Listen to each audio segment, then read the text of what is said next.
మా తెలంగాణ న్యూస్ కి స్వాగతం. ఆయన ఒక రాజకీయ సాంఘిక చైతన్యాల సమాహారం, హక్కులను నిలదీసిన ప్రజల మనిషి, సమాజాన్ని చైతన్యపరిచే కవిత్వాలు రాసిన ప్రజాకవి, పుట్టుక చావులు కాకుండా బతుకంతా తెలంగాణకు అంకితం చేసిన మహనీయుడు, తెలంగాణ వాదులు యుగాలుగా గుర్తించుకునేందుకు కాళోజీ నారాయణరావు పేరున జ్ఞాపికగా నిర్మించిన కాళోజీ కళాక్షేత్రం ప్రారంభోత్సవానికి ముస్తాబైంది. ఉమ్మడి వరంగల్ జిల్లా కేంద్రమైన హన్మకొండ పట్టణం నడిబొడ్డులో ఉన్న హయగ్రీవాచారి మైదానం ప్రాంగణంలో సువిశాలమైన 4.2 ఎకరాల విస్తీర్ణంలో కళాక్షేత్రం నిర్మాణం చేశారు. ఈ క్షేత్రంలో సాంస్కృతిక కార్యక్రమాల నిర్వహణ నిరంతరం కొనసాగించి తద్వారా ప్రదర్శనలిచ్చే కళాకారుల ప్రతిభను గుర్తించి ప్రోత్సహిస్తారు. ఒకప్పుడు ఉమ్మడి ఆంధ్రప్రదేశ్ కళాకారులకు వేదికగా నిలిచిన హైదరాబాద్ రవీంద్ర భారతిని మించేలా ఓరుగల్లులో ఈ కళాక్షేత్రం ఐకాన్ గా నిలిచిపోనుంది. రవీంద్ర భారతికి ధీటుగా నిర్మాణం హైదరాబాద్ లోని రవీంద్ర భారతి కంటే భిన్నంగా కాళోజీ కళాక్షేత్రానికి రూపుదిద్దారు. G+4 మోడల్ బిల్డింగ్ పనులు చేపట్టి పనులను 3 దశల్లో పూర్తి చేసేందుకు నిర్ణయించారు.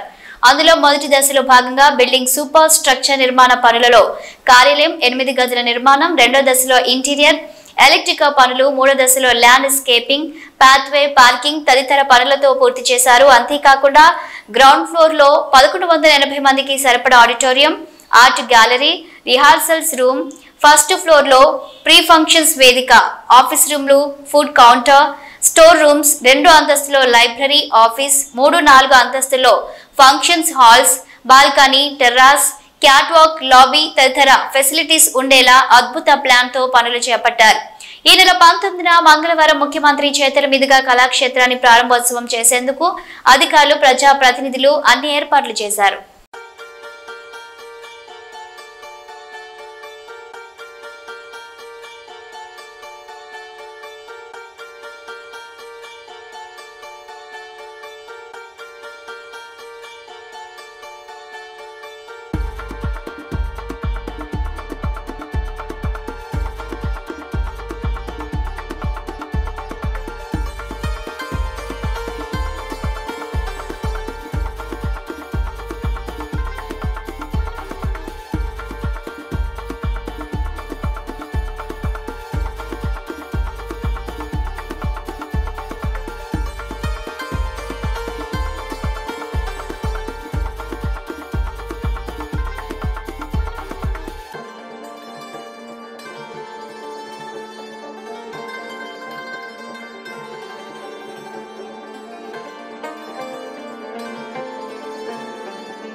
జీడిమెట్ల పోలీస్ స్టేషన్ పరిధిలో పలు కారణాల వల్ల పోగొట్టుకున్న 28 మొబైల్ ఫోన్లను రికవరీ చేసిన పోలీసులు రికవరీ చేసిన మొబైల్ ఫోన్లను వాటి యజమానులకు అందజేశారు. ఏదైనా కారణం చేత ఫోన్ పోగొట్టుకున్న వారు స్థానిక పోలీస్ స్టేషన్లో గానీ IMEI నెంబర్తో CIR పోర్టల్లో ఫిర్యాదు చేస్తే వారి మొబైల్స్ ను తిరిగి పొందే అవకాశం ఉంటుందని, ఫోన్ వాడే ప్రతి ఒక్కరూ తప్పనిసరిగా IMEI నెంబర్ను గుర్తుపెట్టుకోవాలని బాలానగర్ DCP కార్యాలయంలో ఏర్పాటు చేసిన మీడియా సమావేశంలో సూచనలు చేసిన DCP సురేష్ కుమార్.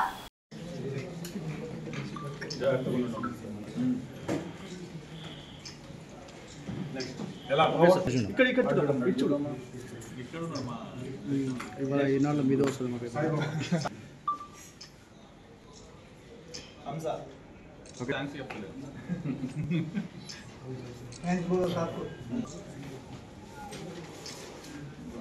చెప్పలేదు, చెప్దాం అనుకున్నాం సార్.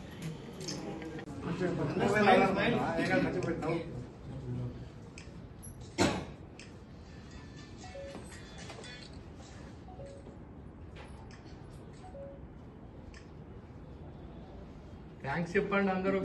జీడిమెట్ల పోలీస్ స్టేషన్ పరిధిలో ఇటీవల కాలంలో పోగొట్టుకున్న ఒక 28 మొబైల్స్ ఇప్పటి వరకు ఈరోజు రికవరీ చేయడం జరిగింది. వాటిని ఈరోజు మనం ఎవరైతే పోగొట్టుకున్న వాళ్ళు ఉన్నారో వాళ్ళకి ఆ మొబైల్స్ అందించడం జరుగుతూ ఉంది. గౌరవ సిపి గారి ఆధ్వర్యంలో ఎవరైతే మొబైల్స్ పోగొట్టుకున్నారో వారందరినీ CEIR పోర్టల్ ద్వారా వారి మొబైల్ని మళ్ళీ తిరిగి ఇచ్చే దానికోసం పోలీస్ డిపార్ట్మెంట్ నిర్విరామంగా కృషి చేస్తుంది. దాంట్లో భాగంగానే ఈరోజు ఈ కార్యక్రమం చేపట్టడం జరిగింది. సో దీంట్లో ముఖ్యంగా ఎవరైతే మొబైల్స్ పోగొట్టుకున్నారో లేదా ఎవరి మొబైల్స్ అయితే దొంగిలించబడ్డాయో వాళ్ళకి మేము ఇచ్చే సూచనలు ఏంటంటే, మొదట మీ మొబైల్ పోగొట్టుకోగానే ఒకవేళ మీరు కనుక టెక్నాలజీ మీకు ఐడియా ఉంటే కనుక CEIR పోర్టల్లోకి వెళ్ళి అక్కడ మీ పాత మీ మొబైల్ పోగొట్టుకున్నప్పుడు లేదా తస్కరించబడ్డప్పుడు ఏదైతే మొబైల్ నెంబర్ ఉందో ఆ మొబైల్ నెంబర్ ఇవ్వడం, దాంతోపాటుగా IMEI నెంబర్, మీరు ఆ మొబైల్కి ఒక IMEI నెంబర్ ఉంటుంది, స్పెషల్ నెంబర్, అది అప్లోడ్ చేయడం. తర్వాత మీ ఐడి ప్రూఫ్, ఆధార్ కానీ డ్రైవింగ్ లైసెన్స్ కానీ ఓటర్ ఐడి కానీ ఇలాంటిది ఏదైనా ఒక ఐడి ప్రూఫ్ దాంట్లో అప్లోడ్ చేయడం. తర్వాత ఇవి చేయడం. దాని తర్వాత కన్సల్ట్ పోలీస్ స్టేషన్ ఏ లిమిట్స్ వస్తుంది అలాగ మిగతా డీటెయిల్స్ అన్నీ కూడా అప్లోడ్ చేయడం. లేదంటే పోలీస్ స్టేషన్కి వస్తే మేమే మీ తరఫున ఇవన్నీ చేస్తాము. మీ అప్పుడు mobile number, IMEI number, ID proof తీసుకొస్తే మేమే CEIR పోర్టల్లో వీటన్నిటిని అప్లోడ్ చేసి దానికి ఒక పోలీసు కంప్లైంట్ నెంబర్ ఒకటి జనరేట్ అవుతుంది. ఆ నెంబర్ కూడా అదే పోర్టల్లో అప్లోడ్ చేసి ఆ నెంబర్ ఇస్తాం మీకు.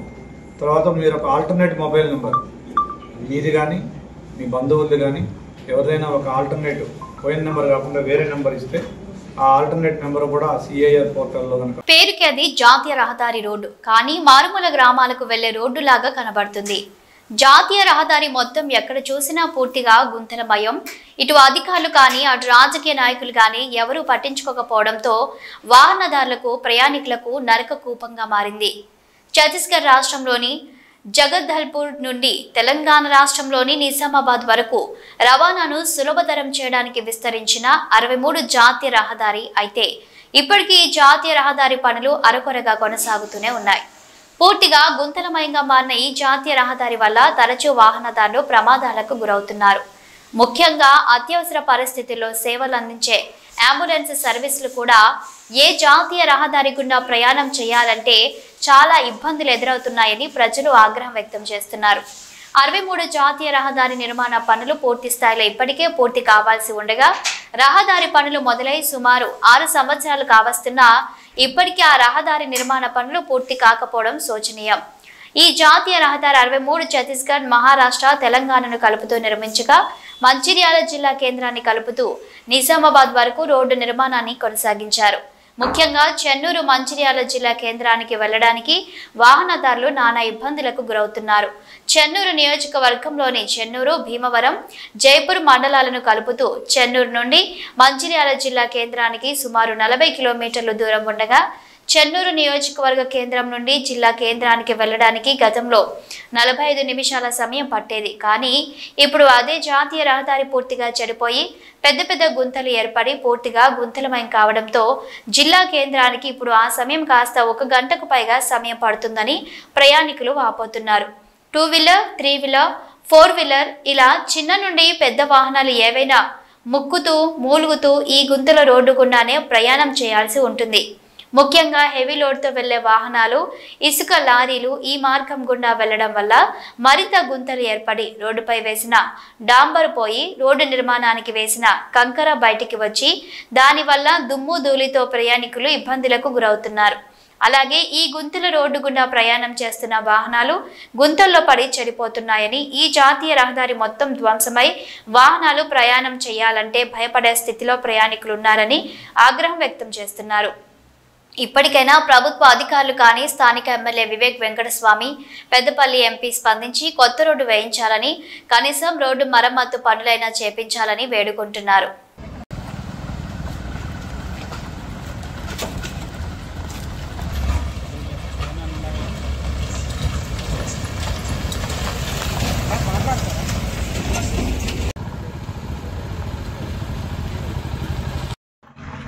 ఇప్పుడు నా వెనుక కనబడుతున్న రహదారి ఏదైతుందో ఇది నేషనల్ హైవే 63. ఇది నిజామాబాద్ నుంచి మన ఛత్తీస్గఢ్, మన పొరుగు రాష్ట్రాలైన ఛత్తీస్గఢ్ వరకు, జగదల్పూర్ వరకు ఈ రోడ్డు నిర్మించడం జరిగింది. ఇప్పుడు ఇక్కడ ఏదైతే కనబడుతుందో ఈ రోడ్డు చూసారా, చూడండి ఈ రోడ్ ఎంత అధ్వానంగా తయారైందో. గత 70 ఏళ్ళ సందు నుంచి ఇదే రోడ్డు, అక్కడ అదే కల్వర్టు, ఒక బ్రిడ్జి, పాత బ్రిడ్జి, అది ఎప్పుడు కూలుతుందో కూడా తెలియదు. దాని మీద ఇటువంటి రోడ్డు దాదాపు 70 ఏళ్ళ సందు నుంచి ఇదే రోడ్డు ఉంది. దీన్ని పట్టించుకున్న నాదులు లేడు. ప్రభుత్వాలు వస్తున్నాయి పోతున్నాయి, ఈ రోడ్డు మాత్రం ఇట్లనే ఉంటుంది. ఈ రోడ్డు మీద దాదాపు నిజామాబాద్ నుంచి ఛత్తీస్గఢ్ వరకు ఎన్నో వేల వెహికల్స్ వెళ్తుంటాయి. ఆ ప్రయాణం చేసే ప్రజలకు ఎట్లాంటి ఇబ్బందులు కలుగుతున్నాయంటే, సపోజు ఏదైనా అత్యవసర పని మీద ఎవరైనా రోగులు కానీ, గర్భిణీ స్త్రీలు కానీ హాస్పిటల్కు మంచిరాలు కానీ వెళ్తే ఈ పొక్కలో, ఈ రంధ్రాల్లో ఉన్న తోపులకు గర్భిణీ స్త్రీలు అదే వెహికల్లో ప్రసవం అయ్యేది కూడా తెలియదు. మీరు ఒకసారి గమనించాలి, ఇంతకుముందు ఎంతమంది యాక్సిడెంట్లు అయినాయి, ఎంతమంది వాహనదారులు ఇక్కడ పడి ఆ ప్రాణాలు కోల్పోతున్నారు. ఇక్కడ ఒకటి యాక్సిడెంట్ జోన్, మళ్ళీ యాక్సిడెంట్ జోన్ ఉన్న దగ్గర ఎలా ఉండాలి రోడ్డు? మళ్ళీ ఇదే రోడ్డుకి మొన్న సెప్టెంబర్ 24 ఎవరు మన ఎంపీ వంశీకృష్ణ, మళ్ళీ చెన్నూరు ఎమ్మెల్యే అటువంటి వివేక్ గారు, మా బీజేపీ ఎంపీ అయినటువంటి కొండ విశ్వేశ్వరరెడ్డి గారితో రాజకీయాలకు అతీతంగా వెళ్ళి ఇదే జాతీయ రహదారికి 100 కోట్లు నిధులు మంజూరు చేసుకున్నారు. అదేవిధంగా భీమారం నుంచి కిష్టంపేట ఎక్స్ప్రెస్ వరకు మరమ్మతుల కోసం ఇదే రోడ్డుకు జాతీయ రహదారికి 1,80,00,000 రూపాయలు మంజూరు చేసిర్రని వీళ్ళు పాలాభిషేకాలు చేసిర్రు. మరి పాలాభిషేకాలు ఫోటోలకు పరిమితం మాత్రమేనా? మరి ఈ రోడ్డును బాగు చేసేది ఉందా లేదా? మీరంటే ఎమ్మెల్యే గారు నెలకు అమాస పుణ్యానికి ఒకసారి వస్తారు, ఏదో చెక్కులు వంచడానికి, లేకపోతే ఎవరో పెళ్ళిళ్ళు ఉంటే వచ్చి లగ్జరీ కార్లలో వచ్చి వెళ్తారు, సుఖంగా వెళ్తారు. కానీ ఇదే ప్రజలు ఒక్కసారి గమనించాలి ఏ రకంగా వెళ్తున్నారు అనేది.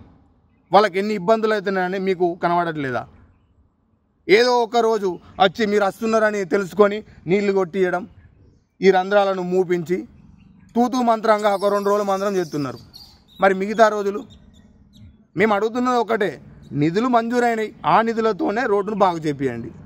అదంతా మానేసి పోయి ఎక్కడనో పోయి ఢిల్లీలో, హైదరాబాదులో నీ ఇంట్లో, నీ లగ్జరీ ఇంట్లో నువ్వు కూర్చొని ఉంటావు. కానీ చెన్నూరు ప్రజలు యాక్సిడెంట్లు అయ్యి ప్రమాదాలకు గురయ్యి వాళ్ళు చనిపోవాలా? ఇంక ఇట్లనే ఇబ్బందులు పడుకుంటుండాలన్నా? మొన్నటిదాకా చెన్నూరు ఎమ్మెల్యే బాల్కసుమన్ ఉండే, ఆయనకు అదే పరిస్థితి. ఆయన వేయండు, వివేక్ వచ్చిండు, మా జీతాలు మారితే మా ఈ రోడ్డు బాగుపడుతుంది అనుకుంటే మీరు ఇంకా అధ్వానంగా చెప్తున్నారు. మాకు ఒక అద్భుతం చూపెడతా అనేసి మేమనుకుంటే, సామాన్య ప్రజలు అనుకుంటే, మాకు దరిద్రం చూపెడుతున్నారని ఇప్పుడు ప్రజలు తిడుతున్నారు. ఒకసారి చూడండి వచ్చి, మొన్న వర్షాకాలం ఎలా తయారైందో మీరు వస్తున్నారు అనేసి అని 2-3 రోజులలో వచ్చి నీట్గా చేసి ఒక కంకర ఇట్లా పడేసి తూతూ మంత్రంగా అయిపోయింది. మళ్ళీ తర్వాత దీన్ని పట్టించుకుని అది లేదు. ఇప్పటికైనా సరే 1,80,00,000 రూపాయలు ఏదైతే నిధులు మంజూరైనాయో ఆ నిధులతోనూ ఈ రోడ్లు బాగు చేపించి చెన్నూరు ప్రజల కష్టాలను తీర్చాలని కోరుతున్నాం. అదేవిధంగా ఇదే నేషనల్ హైవే మీద నుంచి కొన్ని వేల వాహనాలు వెళ్తాయి రోజు, వాళ్ళకు కూడా చాలా ఇబ్బందులకు గురవుతున్నారు. కాబట్టి వీళ్ళందరి ఇబ్బందుల దృష్ట్యా మీరు ఇప్పటికైనా ఈ రోడ్డును బాగు చేపించి మీరు చెన్నూరు ప్రజలకు కానీ, ఈ జాతీయ రహదారిపై ఎవరైతే వాహనదారులు వెళ్తారో వాళ్ళకి ఒక మంచి రోడ్డుని వేపియాలని మేము కోరుతున్నాం. స్వర్గీయ శ్రీమతి ఇందిరాగాంధీ జయంతి నివాళులర్పించిన ప్రభుత్వ విప్ ఎమ్మెల్యే బీర్ల ఐలయ్య. యాదాద్రి భువనగిరి జిల్లా యాదగిరిగుట్ట కాంగ్రెస్ పార్టీ కార్యాలయంలో భారతదేశ తొలి మహిళా ప్రధానమంత్రి, భారతరత్న స్వర్గీయ ఇందిరాగాంధీ జయంతి సందర్భంగా తెలంగాణ రాష్ట్ర ప్రభుత్వ విప్ ఆలేరు ఎమ్మెల్యే బీర్ల ఐలయ్య ఘనంగా నివాళులర్పించారు. ఈ కార్యక్రమంలో మున్సిపల్ చైర్మన్ ఎరుకల సుధా, హేమేందర్ గౌడ్, మాజీ ఎంపీపీ శ్రీశైలం, కౌన్సిలర్లు, ప్రజాప్రతినిధులు, అధికారులు, యాదగిరిగుట్ట మండల పట్టణ నాయకులు, కార్యకర్తలు తదితరులు పాల్గొన్నారు.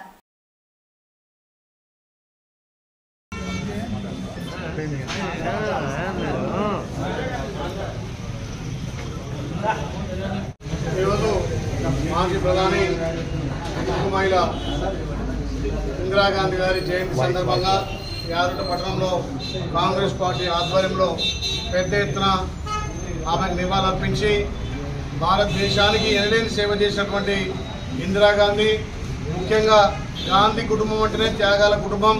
అందులో దేశం కోసం ప్రాణం త్యాగం చేసినటువంటి ఇందిరాగాంధీ గారు ఈ దేశానికి ఎనలేని సేవ చేసినటువంటి ఉక్కు మహిళగా పేరుగాంచి భారతదేశ ఆర్థిక సంస్కరణలో ఎన్నో పురోగతులు తీసుకొచ్చి ఇలా బ్యాంకులను జాతీయం చేయడమే కాదు, రాజాభరణాలు రద్దు చేసి ప్రతి పేదోడికి ఇందిరమ్మ పేరు మీద ఇల్లు కట్టించినటువంటి ఘనత ఇందిరాగాంధీది. కాబట్టి ఆనాటి నుంచి ఈ రోజు వరకు కూడా ప్రతి గ్రామంలో ఇందిరమ్మ ఇల్లు లేని గ్రామం లేదు. కాబట్టి ఆ తల్లి దేశానికి సేవ చేసినందుకు ఆమె జయంతి సందర్భంగా ఆమె ఘనంగా నిలవాలర్పించి ఇక్కడ పూలమాల సమర్పించి ఆమె నేతృత్వంలో భారతదేశం ఎంతో వెలుగొందినటువంటి ఎన్నో సంస్కరణలు చేసి ఇవాళ ఈ స్థాయిలో భారతదేశ ప్రజలు కానీ ప్రతి పౌరుడు జీవిస్తుంటే ఆమె చేసినటువంటి కృషికి నిజంగా ఆ త్యాగమూర్తి సేవలను వెలకట్టలేదు. కాబట్టి ఆ ఉక్కు మహిళకు మరొకసారి ప్రత్యేకంగా ఇక్కడ నివాళులర్పించి ఆమె ఆత్మ శాంతించాలని చెప్పి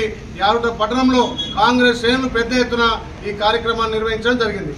తెలంగాణలో కాంగ్రెస్ ప్రభుత్వం మొదటి వార్షికోత్సవాన్ని పురస్కరించుకుని ప్రజాపాలన ప్రజా విజయోత్సవాల పేరిట ప్రజాపాలన కళాయాత్రను చేపట్టింది. మేడ్చల్ జిల్లా కలెక్టరేట్ కార్యాలయంలో అదనపు కలెక్టర్లు విజయేందర్ రెడ్డి, రాధికా గుప్తా, డిపిఆర్ఓ స్వర్ణలత ప్రారంభించారు.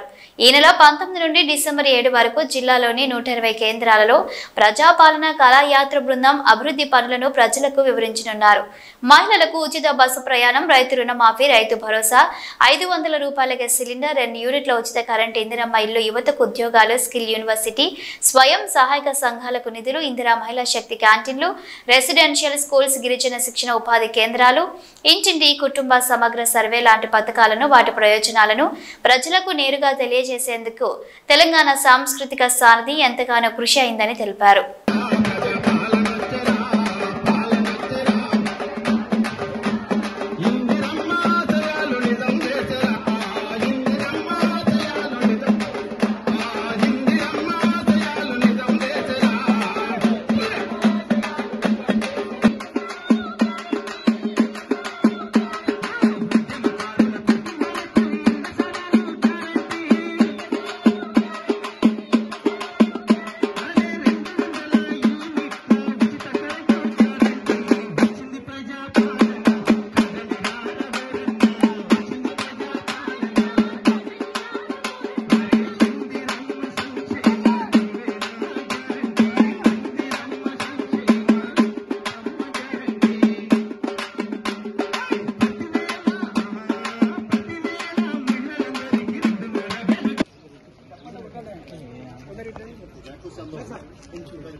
ఈ రోజు నుంచి డిసెంబర్ 7 వరకు మన రాష్ట్ర ప్రభుత్వం ఏర్పాటై 1 ఇయర్ అయిన సందర్భంగా ప్రజాపాలన కార్యక్రమంలో భాగంగా మన జిల్లాలోని 114 లొకేషన్లో మనం ప్రజాపాలన కళాకారులతోని ప్రోగ్రాం నిర్వహించడం జరుగుతున్నది.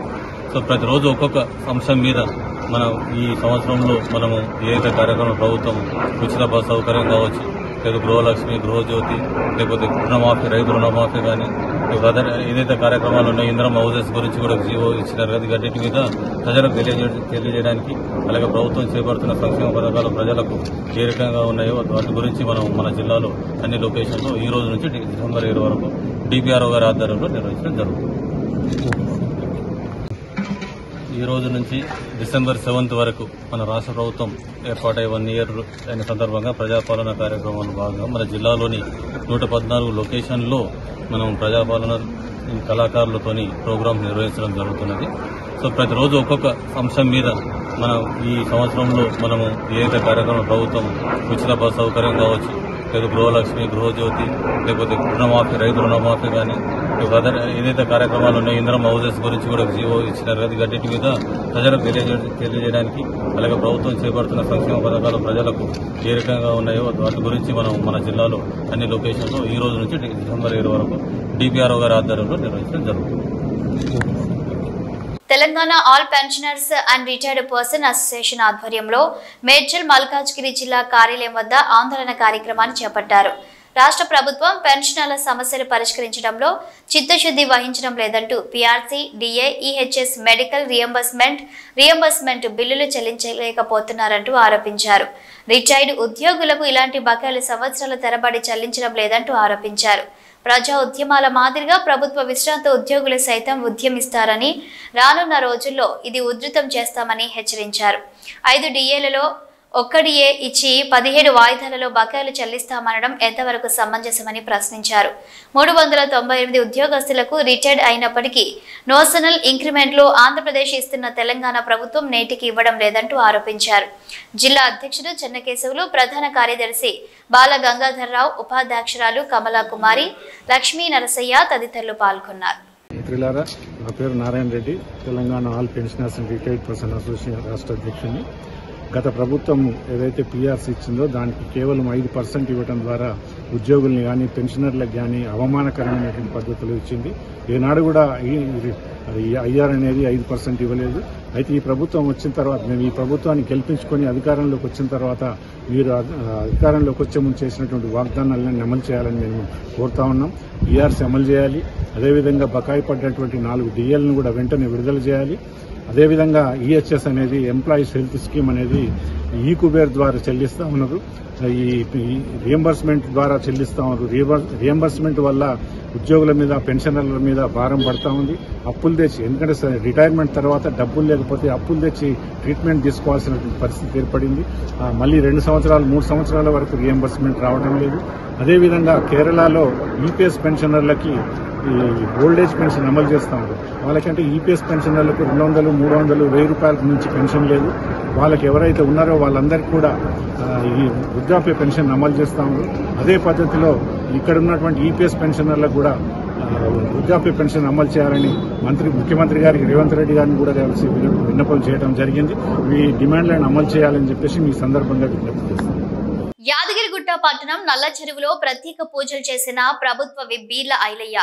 యాదాద్రి భువనగిరి జిల్లా యాదగిరిగుట్ట పట్టణంలోని నల్ల చెరువులో తెలంగాణ రాష్ట్ర ప్రభుత్వ విప్ ఆలేరు ఎమ్మెల్యే బీర్ల ఐలయ్య నేడు ప్రత్యేక పూజలు నిర్వహించారు. యాదగిరిగుట్ట మండలం దాతర్పల్లి వద్ద సొంత నిధులతో డీపీని ఏర్పాటు చేయడం ద్వారా యాదగిరిగుట్ట మండలం నల్ల చెరువు, తోపుగాని చెరువు, గండి చెరువులు నిండి అలుగు పారుతుండటంతో నీటికి ప్రత్యేక పూజలు నిర్వహించారు. దీంతో పాటు పట్టణంలో పెద్దమోరి పూర్తి స్థాయిలో మురికిగా ఉండటం, ఇప్పుడు వచ్చిన ఈ నీటితో పెద్దమోరిలో ఉన్న మురికి పూర్తిగా కొట్టుకపోవడంతో పట్టణ ప్రజలకు స్వచ్ఛమైన గాలి, దోమలు లేని ప్రదేశంగా మారింది. ఈ మేరకు ఆలేరు ఎమ్మెల్యే బీర్ల ఐలయ్య పట్టణంలోని పలు కాలనీల వద్ద డ్రైనేజీని పరిశీలించి పేరుకుపోయిన చెత్తను తొలగించాలని మున్సిపల్ అధికారులకు సూచించారు. ఈ కార్యక్రమంలో యాదగిరిగుట్ట మున్సిపల్ చైర్మన్ ఎరుకల సుధా, హేమేందర్ గౌడ్, కౌన్సిలర్లు, ప్రజా ప్రతినిధులు, అధికారులు, యాదగిరిగుట్ట పట్టణ మండల నాయకులు, కార్యకర్తలు తదితరులు పాల్గొన్నారు.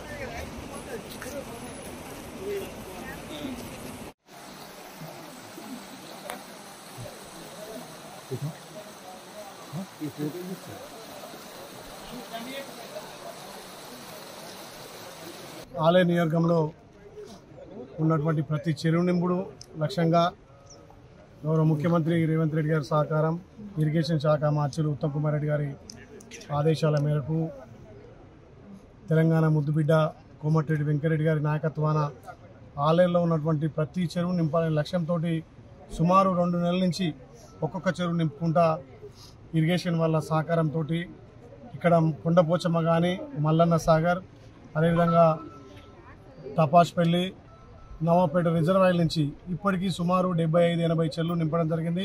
ముఖ్యంగా ఇలా ఆలేరు నడిబొడ్డున్నటువంటి యారుట మున్సిపాలిటీలో ఉన్నటువంటి నల్ల చెరువు పెద్ద చెరువు నింపుకొని మూసీని తలపించే విధంగా ఇక్కడ ఎంఆర్ ఆఫీస్ నుంచి బీసీ కాలనీ అక్కడ యారిపల్లి వరకు కూడా ఈ యారుటకు వచ్చే మలినాలు మొత్తం ఈ కాలువల్లో ఉండడం వల్ల ఈ చెరువు నింపితే ఒక 6 నెలల పాటు ఈ కాలువ శుద్ధి అవుతుంది.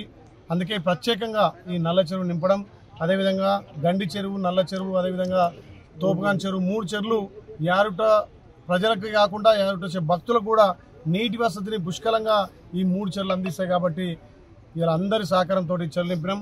ఎలక్షన్ల ముందు ఒకటే మాట చెప్పిన, నేను నాయకుడు కాదు ప్రజా సేవకుడిని, గోదావరి నీళ్ళు తెచ్చి ఆలేరు ప్రజల కాళ్ళు కడతానని చెప్పి ఆ రోజు మాట ఇచ్చిన. ఈరోజు అది నిజంగా కూడా శ్రీ లక్ష్మీనరసింహస్వామి ఆశీస్సుతోటి ఆ కళ నెరవేరినందుకు నా జన్మ ధన్యమైందిగా ఇంకా కూడా ఏదైతే మిగిలిన చెరువులన్నీ కూడా ఒక్కొక్కటిగా గొలుసుకట్టులు చేసుకుంటూ ప్రభుత్వ నిధులతో పాటు మా బీర్లా ఫౌండేషన్ నిధులతోటి పెట్టి ఎక్కడెక్కడ కలబట్టుగట్లు పైప్ లైన్ వేసుకుంటూ మిషన్ల ద్వారా కొంచెం అప్పుడు గతంలో మా ప్రభుత్వాలు విస్మరించేటువంటి గొలుసుకట్టులను కూడా ప్రతి ఒక్కటి పునరుద్ధరించుకొని 170% ఇప్పటికే నింపడం జరిగింది. ఇంకా 4 రోజులైనా ఈ గోదావరి నీళ్లు ఆలేరులో పారించి ప్రతి చెరువుకు నీళ్ళు నింపుతాను తెలియజేస్తూ ఇలా పెద్ద ఎత్తున ఈ గంగమ్మకు నల్ల చెరువులో యారుట ప్రజల దాహత తెచ్చే చెరువు కాబట్టి దాహతతో పాటు ఇక్కడ మూసిని కూడా ఈ యారుట్లో ఉంటున్న మూసిని కూడా సుందరీకరణ ఈ నీళ్లతో చేసి ఇప్పుడే పెద్ద ఎత్తున పూజా కార్యక్రమాలు స్థానిక చైర్మన్ గారు, కౌన్సిలర్లు, అదేవిధంగా స్థానిక నాయకులందరూ, టౌన్ పార్టీ అధ్యక్షులు అందరూ కూడా పెద్ద ఎత్తున పూజలు నిర్వహించారు. ఆ స్వామివారి ఆశీస్సుతోటి ప్రతి చెరువు నింపుకొని ఇక్కడ నీళ్ల కరువు లేకుండా చేయడమే లక్ష్యంగా, ప్రతి ఎకరాకు నీళ్ళు అందించే లక్ష్యంగా పనిచేసుకుంటూ పోతున్నారు. దీనికి గౌరవ ముఖ్యమంత్రి గారు, ఇరిగేషన్ శాఖ మంత్రులు, మా మంత్రి కోమటిరెడ్డి వెంకరెడ్డి గారు పూర్తి సహకారం అందించినందుకు వాళ్ళకు 2 చేతులు జోడించి ప్రత్యేకంగా నమస్కారం చేస్తున్నారు. ఇందిరాగాంధీ 107 జయంతి వేడుకలను ఘనంగా నిర్వహించిన గుమ్మడిదల మండల నాయకులు. సంగారెడ్డి జిల్లా గుమ్మడిదల మండలం బొంతపల్లి గ్రామంలో కాంగ్రెస్ పార్టీ గ్రామ అధ్యక్షుడు మహమ్మద్ ఆజాం ఆధ్వర్యంలో మండల కాంగ్రెస్ పార్టీ నాయకులతో కలిసి స్వర్గీయులు మాజీ ప్రధాని ఇందిరాగాంధీ 107వ జయంతి వేడుకలను ఘనంగా నిర్వహించి పండ్లను పంపిణీ చేశారు. అనంతరం వారు మాట్లాడుతూ భారతదేశ తొలి మహిళా ప్రధాన మంత్రిగా ఎన్నో సేవలు అందించారని, ఇందిరమ్మ ఇళ్లను అలాగే భూములను పేద ప్రజలకు ఇచ్చిన ఘనత ఆమె వల్లే సాధ్యమైందని అన్నారు. ఆమె చేసిన సేవలు దేశవ్యాప్తంగా ఇంకా 100 ఏళ్లు అయినా ప్రజలు మరవరని తెలిపారు. ఈ కార్యక్రమంలో మండల పార్టీ అధ్యక్షుడు పుట్ట నరసింహరావు, ఉపాధ్యక్షుడు బొక్క ఆంజనేయులు, మండల మైనార్టీ సెల్ అధ్యక్షులు మహమ్మద్ అజార్, తాజా మాజీ ఎంపీటీసీలు సురభి నాగేందర్ గౌడ్, గోవర్ధన్ గౌడ్, మండల పార్టీ మాజీ అధ్యక్షుడు మద్ది వీరారెడ్డి, మాజీ గ్రామ కమిటీ అధ్యక్షుడు కావలి శంకర్, సీనియర్ నాయకులు సది విజయభాస్కర్ రెడ్డి, లక్ష్మీనారాయణ, బాలుగౌడ్, వినోద్, భిక్షపతి రెడ్డి, మోహన్ బాబు తదితరులు పాల్గొన్నారు. మన దేశ మాజీ ప్రధాని అయినటువంటి స్వర్గీయ శ్రీమతి ఇందిరాగాంధీ గారి జయంతి సందర్భంగా ఈరోజు దేశవ్యాప్తంగా మన అన్ని రాష్ట్రాల్లో, అన్ని గ్రామాల్లో మరి ఈరోజు కాంగ్రెస్ పార్టీ శ్రేణులు మరి ఈరోజు వారి జయంతి సందర్భంగా వేడుకలు జరుపుకోవడం జరుగుతూ ఉంది. మరి ఈరోజు వారు చేసేటువంటి సేవలు మరి గరీబ్ హటావో అనే నినాదంతో మరి వాళ్ళ ప్రజలకు చేసేటువంటి సేవలను గుర్తింపు తీసుకొని మరి ఈరోజు మరి మండల కాంగ్రెస్ పార్టీ తరఫున ఈరోజు మండలంలోని అన్ని గ్రామాల్లో కూడా మరి పెద్ద ఎత్తున వారి స్వర్గీయ ఇందిరాగాంధీ గారి మరి జయంతి వేడుకలు జరుపుకుంటున్న శుభ సందర్భంగా వారికి ఘనంగా మండల కాంగ్రెస్ పార్టీ తరఫున నివాళులు అర్పిస్తూ మరి ఇట్టి కార్యక్రమంలో పాల్గొన్నటువంటి కాంగ్రెస్ పార్టీ నాయకులకు అందరికీ కూడా పేరు పేరున ప్రత్యేకంగా ధన్యవాదాలు చేస్తారు. మండల వ్యాప్తంగా నివాళులు అర్పించడం జరిగింది. ఇందిరాగాంధీ అంటేనే గరీబులకు గుర్తు, ఏ లీడర్ గుర్తు లేదు, ఇందిరాగాంధీ గుర్తు. ఎందుకంటే గరీబీ హటావో నిదానంతో ఇల్లు ఇవ్వడం జరిగింది. మొదటిసారిగా ఇందిరాగాంధీ గారు ఇల్లు బ్యాంకులు జాతీయకరణ చేసి సామాన్యులకు కూడా లోను అందుబాటులో ఉండేట్టు చేయడం జరిగింది. ఎప్పుడైతే ఇందిరాగాంధీ గారే అసెంట్ చట్టం తెచ్చి అసెంట్ ల్యాండ్స్ ఇవ్వడం జరిగింది. ఇందిరాగాంధీ ఇచ్చింది తప్ప ఇంతవరకు ఏ గవర్నమెంట్ కానీ ఎవరు కానీ ఇచ్చింది లేదు. అందు గురించి ఇందిరాగాంధీ పేరును చిరస్థాయిగా ఉంటుంది. ఆమె చనిపోయి ఎన్ని సంవత్సరాలైనా ఎప్పటికీ ప్రజల్లో ఉంటుంది. ఎందుకంటే గరీబులకు మంచి చేసింది కాబట్టి. చెప్పే నాయకులే ఉన్నారు తప్ప ఇంత మంచిగా చేసిన నాయకులు లేరు. అందుకే ఇందిరాగాంధీ గారిని ఎప్పుడు స్మరించుకుంటూ ఉంటారు ప్రజలు. భాగంగా కొత్తపల్లిలో, కానుకుంటలో, అట్లాగే ముఖ్యంగా బొంతపల్లిలో ఇందిరాగాంధీ జయంతి వేడుకలు బాగా పెద్ద ఎత్తున జరుపుకోవడం జరిగింది. పండ్లు పంపిణీ చేయడం గిట్ట జరిగింది. ఈ వేడుకలో భాగంగా ముఖ్య నాయకులు అందరూ పాలు పంచుకోవడం సంతోషంగా ఉంది. ఇందుకు సహకరించిన మా నాయకులందరికీ సంతోషం వ్యక్తం చేస్తూ అల్వాల్ ఇందిరానగర్ లో ఇందిరాగాంధీ జయంతి సందర్భంగా ఆమె విగ్రహానికి పూలమాల వేసి కేక్ కట్ చేసి సంబరాలు జరుపుకున్న కాంగ్రెస్ నాయకులు. ఈ కార్యక్రమంలో కృష్ణగౌడ్, అశోక్ మరియు కాంగ్రెస్ నాయకులు పాల్గొన్నారు.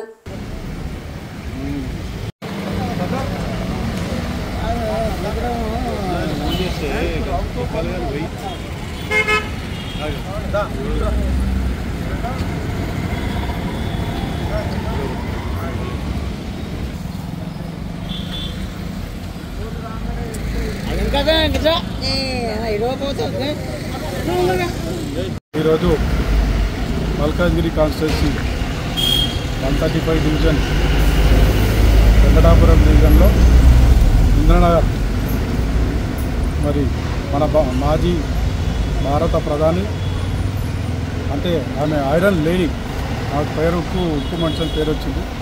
అలాంటి వ్యక్తి ఇవాళ పుట్టినరోజు జయంతి జరుపుకోవడం ఇంద్రనగర్లో జరుగుతుంది.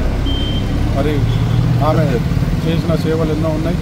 మరి ఆమెను ఇన్స్పైర్ చేసుకుంటూ ఇంకా ముందుకెళ్ళాలని కోరుకుంటూ, అలాగే మన కాన్స్టిట్యున్సీ ఇన్ఛార్జ్ మల్కాజ్గిరి అన్న మైనంపల్లి గారు ఆధ్వర్యంలో ఇంతకుముందే అల్వాల్లో జరగడం జరిగింది. మళ్ళీ వేరే ప్రోగ్రాం ఉన్నాయి కాబట్టి అక్కడ వెళ్ళారు అన్న. కాబట్టి అన్న వెళ్ళిన తర్వాత ఇంద్రనగర్లో ఈ కార్యక్రమం చేపట్టడం జరిగింది. మరి ఈ కార్యక్రమంలో మన సర్కిల్ అధ్యక్షులు అశోక్ అన్న గారు, మరి స్థానిక నాయకులు టేబుల్ శేఖర్ అన్న కానీ, నరేష్, వెంకట అందరు ప్రస్తుతం అందరూ కూడా పాల్గొనడం జరిగింది. మరి ఇంకా ఇందిరాగాంధీ గారు చేసిన సేవలు కొనియాడుతూ అందరం కూడా జరుపుకోవడం జరిగింది. మంచిర్యాల జిల్లా జైపూర్ మండలం వేలేల గ్రామంలో గుట్టపైన స్వయంగా వెలిసిన గట్టు మల్లన్న గిరి ప్రదక్షిణ మొట్టమొదటిసారిగా ప్రారంభించారు. ఆలయ ప్రధాన అర్చకులు భారీగా హాజరైన భక్తుల సమక్షంలో భక్తి శ్రద్ధలతో పూజా కార్యక్రమాలు నిర్వహించారు. అనంతరం గిరి ప్రదక్షిణ ప్రారంభించారు. గిరి ప్రదక్షిణలో పాల్గొనేందుకు జిల్లా నలుమూలల నుంచి భారీగా భక్తులు హాజరై గిరి ప్రదక్షిణ చేపట్టారు. ఇవి బులెటిన్ అప్డేట్స్. Keep watching.